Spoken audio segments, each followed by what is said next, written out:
একটা শব্দ চয়ন খারাপ হওয়ার কারণে শায়েখ আকরামুজ্জামান বিন আব্দুস সালাম মাদানির মতো জ্ঞানী মানুষকে যদি মামলা দিতে হয়, তাহলে তাহিরির ফাঁসি হওয়া উচিত, আব্বাসীর 40 বছরের জেল হওয়া উচিত। যে ইবনু তাইমিয়া রাহিমাহুল্লাহর মতো বিদ্বানকে খ্রিস্টান বলে, যে আহলুল হাদিসদেরকে খ্রিস্টান বলে, কোরআনের আয়াতকে বিকৃত করে, মিনিটে মিনিটে নবীর সুন্নাহ নিয়ে ব্যঙ্গ করে, যেই তাহিরি বলতে পারে আল্লাহ ছিল আগে, মুহাম্মদকে দায়িত্ব দিয়ে আল্লাহ গায়েব হয়ে গেছে, খাদা মুহাম্মাদের দায়িত্ব নিয়ে খাদা গায়েব হয়ে গেছে, ওর কয়বার ফাঁসি হওয়া উচিত? আহলুল হাদিসদেরকে তুমি মামলা দাও মানে তুমি মনে করেছো সংখ্যায় কম, এজন্য মনে হয় তাদের লোক নাই। তুমি বুঝতে পারো নাই ফয়সালা যদি উপর থেকে থাকে, তোমার মতো বেদাতি 3 মিনিট টিকতে পারবে না এই জমিনে ইনশাআল্লাহ। ভণ্ডামি বন্ধ করে দাও। আগামীর দিন হবে কোরআন সুন্নাহর দিন ইনশাআল্লাহ। আগামীর দিন আর মাদার পূজারি টিকবে না, আগামী দিন উঁচু কবর থাকবে না, পেটায় সমান করে মাটির সাথে মিশায় দেবে ইনশাআল্লাহ। ভঙ্গি থাকবে না। আগের চাইতে শবে বরাতের রুটি হালুয়া দিন দিন কমে যাচ্ছে না বেড়ে যাচ্ছে? কেন কমবে? এটা যদি নেকির কাজ হয় দিন দিন বাড়ার কথা, কমে যাচ্ছে কেন? এটা বাস্তবতা। এখনো কিছু কিছু জায়গায় গিয়ে দেখি পীর মুরিদ সংকটে ভুগতেছে। কি করতেছে? দিন দিন নিষ্ক্রিয় হয়ে যাচ্ছে। পীর আছে মুরিদ নাই, খানকা আছে মানুষ নাই, এই কথাই সত্য, হবেই হবে ইনশাআল্লাহ।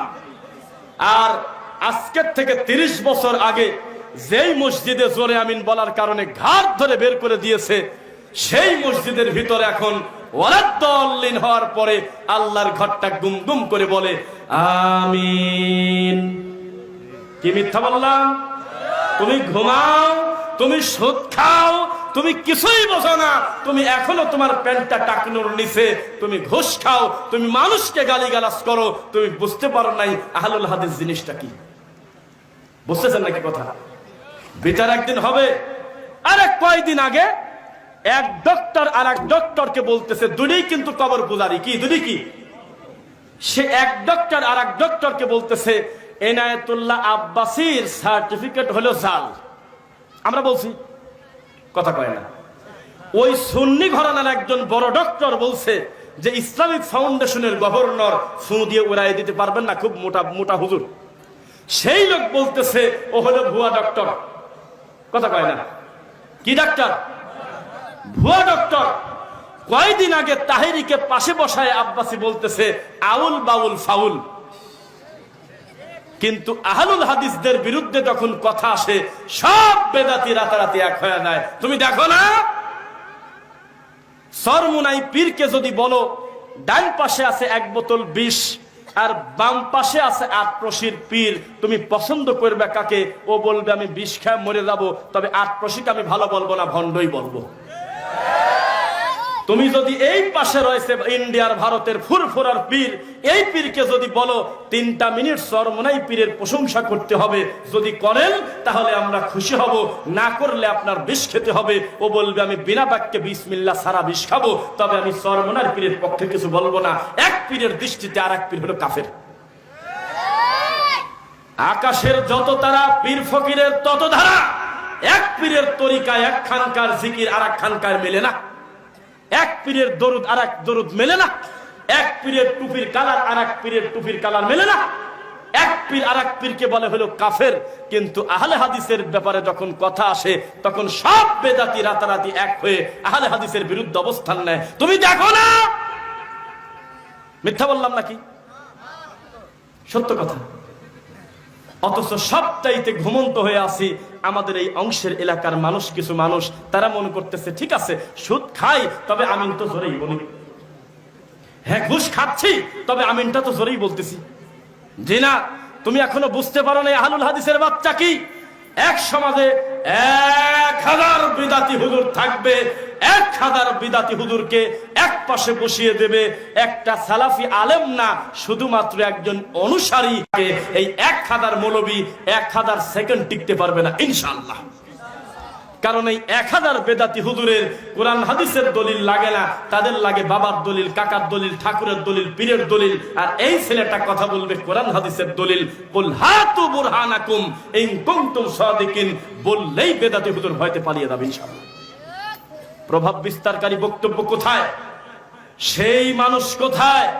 যেই মানুষ বক্তব্য দিয়ে চলে যাবে, আশপাশে শত শত বিদাতি মসজিদের হুজুররা শীতের দিনে ঘামবে আর বলবে মাল একটা আইছিল রে।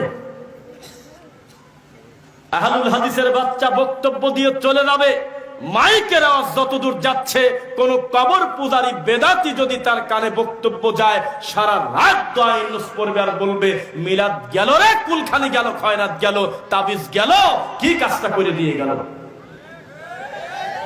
এত নিউট্রাল হুজুর আমার দরকার নাই, আমার দরকার প্রভাব বিস্তারকারী বক্তব্য, যার দ্বারা মানুষের ভিতরে কেটে ছিঁড়ে চলে যাক, তবে দিনের বাইরে কোনো কিছু বলবো না ইনশাআল্লাহ। যেই কথার দ্বারা মানুষের পরিবর্তন হয় না, সুদখোর সুদ ছাড়ে না, ঘুষখোর ঘুষ ছাড়ে না, বেদাতি বেদাত ছাড়ে না, ওই বক্তব্যকে আপনি কি বলবেন? আর আমাকে টাঙ্গাইলে একটা কাগজে লিখে দিয়েছে, আপনার গলার কণ্ঠ তো ভালোই, কোরআন তেলাওয়াত আর হলো ওয়াজের সুর দেন নাকি গাবেন? বুঝলেন না? আপনার গলার কণ্ঠ ভালোই তো লাগে, তাহলে আপনি ওয়াজটা একটু সুর দিয়ে টানি টানি কর না কেন?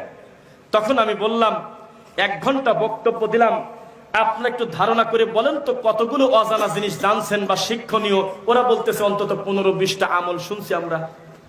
তখন আমি বললাম কণ্ঠস্বর দেওয়া হারামে কথা বলার মতো ক্ষমতা পৃথিবীতে আমার নাই, তবে এই কথা সত্য, 20 মিনিটের কথাকে রাবারের মতো টানি যদি কেউ 3 ঘন্টা বানাতে চায়, সুর দেওয়া ছাড়া কোনো পথই নেই। আমি যে 1.5 ঘন্টা বক্তব্য আপনার এই টাঙ্গাইল ঘাটাইলে দিলাম, এই কথা যদি আমি মনে করতাম 15 মিনিটের কথা আমি 4 ঘন্টা লম্বা করব, আমি পারতাম। একটা মাত্র অস্ত্র, কারণ ছাড়াই কানে হাত দিয়ে ও বাবারা শোনা রাখা হু হু করে কাঁদবো আর হাসবো, আপনি কারণ ছাড়াই বলবেন যে আল্লাহু আকবার। গরু ঢুকে গেছে আপনাদের সমাজে, পীর ফকিরের আসর এখনো সমাজ থেকে যায় নাই। কুরআন হাদিস মানতে হবে, আল্লাহকে সঠিকভাবে দিন মানার মাধ্যমে, বলেন ইনশাআল্লাহ। এবার একটু প্রস্তুত হন যুবক ভাই, আপনি আমার উপরে রাগ করবেন কিনা আমি জানি না, তবে সম্ভবত আপনার মুখে এখনো দাড়ি নাই, যেহেতু এখনো আপনার মুখে ব্রাশের মতো দাড়ি দেখা যায় না, এখনো পর্যন্ত 30 বছরের বয়স যুবক আপনি, আপনার মুখে 1 ফোঁটা দাড়ি বোঝা যায় না। মেয়ে না ছেলে, আপনার মতো লোক বংশীয় আহলে হাদিস হলে আমার কিছুই যায় না। আপনাকে আমি বেদাতির চাইতে খারাপ মনে করি, বেদাতির কপাল খারাপ, আর আপনার কপাল ভালো থাকার কথা। চতুর্দিকে আহলুল হাদিস থাকার পরেও আল্লাহর ভয়ে দাড়িটা বড় করেন নাই কেন বলেন? আপনি আহলুল হাদিস, কিন্তু আপনি সালাত আদায় করেন না। আপনি বলেন তো দেখি, এখন কি আহলুল হাদিস আর বলা যাবে? আজকে বক্তব্য শুনতে এসে মঞ্চের বাইরে পর্যন্ত মানুষ দাঁড়িয়ে আছে, পুরা মাঠটা ভর্তি, আর ফজরের নামাজের সময় যদি একামত দেওয়ার লক্ষ্য যে না পাওয়া যায়, এর চাইতে লজ্জার কি হতে পারে? বোঝা যাচ্ছে? আর এদের মুখের দিক তাকান আলেমের, এনারা বুঝতে পারবে আল্লাহর ঘরে আপনাদের মতো কয়টা প্লেয়ার যায়, তারা দেখে না 2 চোখ দিয়ে। কিন্তু মাহফিলের কথা শুনলে, গানের কথা শুনলে মানুষ লাভ দিয়ে দৌড়ায়, কারণ মাহফিলটা এখন বর্তমানে একটা ফেস্টিভ্যাল হয়ে গেছে। উত্তর পাড়াওয়ালারা 50,000 টাকা দামের বক্তা এনেছে, আমরা প্রয়োজনে মনোয়ার হুজুরকে নিয়ে আসবো 70,000 দিয়ে, আমরা দক্ষিণ পাড়াওয়ালারা পারি না। এইটা চলতেছে বর্তমানে সার্কাস। বুঝতেছেন কথা? রাজশাহী বাগমারা থেকে বক্তব্য দিয়ে আমরা আমাদের বাড়ির দিকে যখন রওনা দিচ্ছি, নাম বলবো না, বগুড়ার একটা হুজুর মিডিয়াতে উঠে যাবে, আপনি দয়া করে নাম বলবেন না, দাঁতের দিক তাকান দেয় না, তরমুজের বিচির চাইতে লাল। তো সেই হুজুরের বক্তব্য ঘাপটি মারি আমি গাড়ির গ্লাস বন্ধ করে বললাম, 20টা মিনিট গাড়ি চালাবেন না, চুপ করে থাকেন, আমি শুনবো যে মালটা কয় কি মুখ দি। এখন দেখি কানে হাত দিয়ে বলতেছে, ও হুসাইন তুমি বড় না আমি বড়, এটা বলতেছে। ও হোসাইন তুমি বড় না আমি বড়, নানা নাতির গল্প। জিবরাইল আমার মেয়ে তোমাকে ছোট চাচা বলছে, মন খারাপ করে না, তুমি তো আমার ছোটই। এই ফায়সা নোংরা কথা হুজুর বলল। 20 মিনিটের কথা বলে 11 মিনিট আমার ধৈর্য হলো না। 10 মিনিট পরে আমি যাচ্ছি, যাওয়ার সময় আমি একটা লোককে ডেকে বললাম, এই মালটাকে আনছো কয় টাকা দিয়ে? কয়টা আগে 40 পরে 30, আগে 40 পরে 30, 70,000 টাকা দিয়ে নিয়ে আসলো জুকার, এসে পুরোটা জাল হাদিস বলতেছে। আর এই জাতির যত মানুষ তার সামনে ছিল, আমার বক্তব্যে তার 5 ভাগের 1 ভাগও ছিল না। কি বুঝতেছেন আমার কথা? মানুষ আজকে কোন দিকে আগাচ্ছে? আমি জীবন্ত সালাফি চাই, আমি জাগ্রত সালাফি চাই, আমার মৃত আহলুল হাদিস দরকার নেই। যেই আহলুল হাদিসের অনুভূতি নাই, বিদআত দেখলে কষ্ট লাগে না, শিরক দেখলে কষ্ট লাগে না, দাওয়াতি কাজ করে না, লাইব্রেরি করে না, দার্স করে না, হালাকা করে না, দ্বীনের প্রচার করে না, মানুষের ভিতরে দাওয়াতি কাজ করে না, ওটাকে আমি কসুরি বানা মনে করি। আমি বোঝা যাচ্ছে? আলেমদেরকে ভালোবাসেন, বলেন যে হুজুর আপনি একা, তবে আপনার সাথে আমরা 200 যুবক আছি, এই এলাকা থেকে সুদ তোলার জন্য যে কোনো পদক্ষেপ আপনি নেবেন, আমরা নিশিরাত্রে ডাকবেন, আমরা রেডি। তোমার নাকি এত পাওয়ার, তুমি নাকি সমাজের বড় এমপি মন্ত্রী, তুমি নাকি চেয়ারম্যান, তুমি নাকি বড় দায়িত্বশীল, তুমি যদি ছেলে মানুষ হতে, তুমি জুমার নামাজের নামাজ সালাম ফেরানোর পর একটা বার যদি ঘোষণা দিতে, ও আমার এলাকাবাসী, কোন বাড়িতে যদি 3 মিনিট বিয়ের বাড়িতে গান বাজে, কেউ দাওয়াত খেতে যাব না, কাজ হয়ে যেত, তুমি কিছুই বলো না। গান বাজনা বাজে না এলাকায়? না, কম বাজে? বাজেন, একবারে বাজে না তা বলেন নাই, না বাজে নাকি? নাউজুবিল্লাহ। তবে নেশাখোর নাই এলাকায়, কোনো নেশাখোর নেই।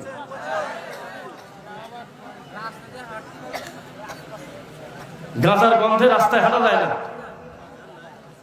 নাউজুবিল্লাহ মিন যালিক। তাহলে এখান থেকে লালন ফকিরের কুষ্টিয়া থেকে একটা পাইপ টানি নিয়ে আসেন, এত ঝামেলাবাদী পাইপের মুখে খালি মাল টানি যাবেন, খালি বেশি দূর তো না, তাই না? এখান দিয়ে ঈশ্বরদী পাইপ দিয়ে